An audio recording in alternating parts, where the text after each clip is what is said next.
Yn y fideo hwn, byddwn yn egluro hysbysiad terfynu contract i chi, gan roi rhywfaint o gefndir ynglŷn â thred a sut y dylid defnyddio'r hysbysiad, a pha wybodaeth sydd angen ei chymwys wrth gyhoeddi un. Hysbysiad gorfodol yw'r hysbysiad terfynu contract, a mae'n rhaid ei gyhoeddi pan fydd contract gyhoeddus yn cael ei derfynu. Rhaid cyhoeddi'r hysbysiad o fewn 30 diwrnod gan ddechrau ar y diwrnod y terfynu'r contract gyhoeddus. Mae hyn yn cynnwys contract yn dod i ben a contract yn cael ei derfynu gan un o'r bartïon i'r contract. Diben yr hysbysiad terfynu contract yw rhoi gwybod i'r anddeiliaid bod contract wedi cael ei derfynu a sicrhau bod y cofnod data'n gyfredol.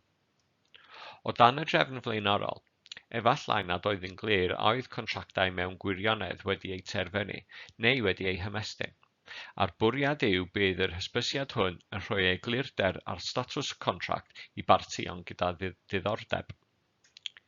Bydd defnyddio'r hysbysiad terfynu contract yn caniatáu mwy o graffu a mwy o ddadansoddiad o werth amarian y contract cyfan, gan sicrhau bod mwy o eglurder ynghylch newidiadau a wnaed i'r contract, megis enghraifft estyniadau i hyd y contract. Bydd yr hysbysiad terfynu contract hefyd yn cyflawni'r gofyniad sydd yng nghymal 71 y ddeddf o ran asesu perfformiad y contract, sef bod yn rhaid i awdurdodau gyhoeddi'r gwybodaeth benodol pan fydd cyflenwr wedi torri contract gyhoeddus, a bod y tor contract hwnnw'n arwain at derfynu'r contract. Bwriad hyn yw sicrhau bod cofnod cyhoeddus o'r cyflenwyr sy'n cael ei dal gan y seiliau eithrio ddisgresiynol sy'n ymwneud â thorri'r contract, at ddibenion trylwywder ond hefyd i wneud y broses yn haws i awdurdodau. Nid yw'r hysbysiad terfynu contract yn berthnasol i gyfleustodau preifat, nac mewn perthynas â chontractau dewis defnyddiwr a ddyfarnwyd yn uniongyrchol. Cyfeiriwch at adran 41 o'r ddeddf a canllawiau a rheoliadau cysylltiedig i gael gwybodaeth fanylach am yr eithriadau hyn. Rhaid cynnwys yr wybodaeth ganlynol wrth gyhoeddi hysbysiad terfynu contract. Noder y dylai awdurdodau gyfeirio'n uniongyrchol at y rheoliadau a'r canllawiau cysylltiedig, am fod yr wybodaeth hon ond yn cael ei darparu fel canllaw cyffredinol ar ofynion yr hysbysiad. Yr wybodaeth ofynnol yw gwybodaeth am yr awdurdod contractio, teitl y cyffaeliad, y cod unigryw sy'n ymwneud â'r contract, ac os yw'n berthnasol, y fframwaith neu'r farchnad ddeinamig sy'n berthnasol i ddyfarnu'r contract. Ar gyfer pob cyflenwr sy'n barti i'r contract, dylai'r hysbysiad gynnwys enw'r darparwr, y cyfeiriad a'r cyfeiriad e-bost yn ogystal â'i cod adnabod unigryw, gwybodaeth am y rheswm y cafodd y contract ei derfynu,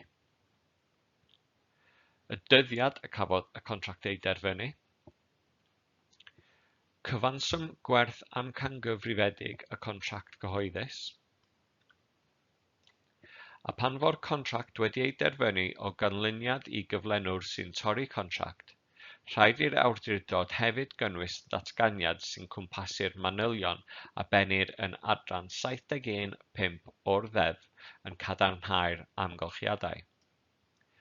Rhaid cadarnhau hefyd a arweiniodd y toriad at iawndal neu setliad rhwng y cyflenwr a'r awdurdod contractio, yn ogystal â dyddiad unrhyw ddyfarniad neu'r setliad.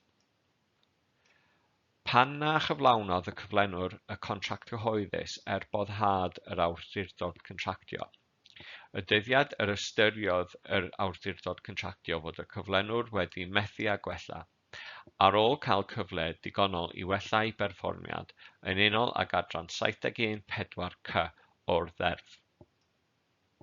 Esboniad o natur y rhwymedigaeth contractiol a gafodd ei thorri, neu nad oedd yn cael ei chyflawni boddhad yr awdurdodau contractio, yn ogystal â manylion yn ymwneud ag effeithiau a hyd y toriad fel y manylir yn rheoliad 42.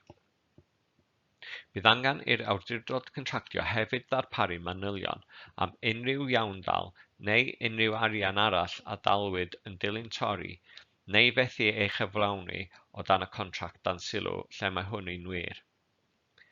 Gellir dod o hyd i fanylion llawn am y wybodaeth sy'n ofynnol ar gyfer y hysbysiad hwn yn adran 80 o'r ddeddf a 42 o'r rheoliadau.